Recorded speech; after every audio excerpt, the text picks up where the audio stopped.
खडसे यांच्या बंगल्यातील घरफोडी प्रकरणातील मुख्य आरोपीला पायधुनी पोलिसांनी उल्हासनगर येथून अटक केली. पायधुनी परिसरातील मस्जिद बुंदर येथे या आरोपीने घरफोडी केली होती.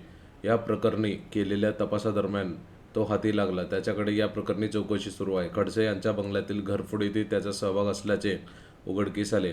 पायधुनी पोलिसांच्या माहितीनुसार पायधुनी प्रकरणातील तक्रारावर शब्बीर मेहता हे मस्जिद बंदर येथील रहिवासी आहे.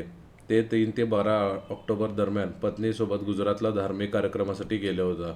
घरी परतल्यावर त्यांनी घराचे कुलूप तुटलेले तसेच 6 लाख रोकड आणि काही सोन्याचे दागिने आणि दस्तावेज चोरीस गेल्याचे आढळले.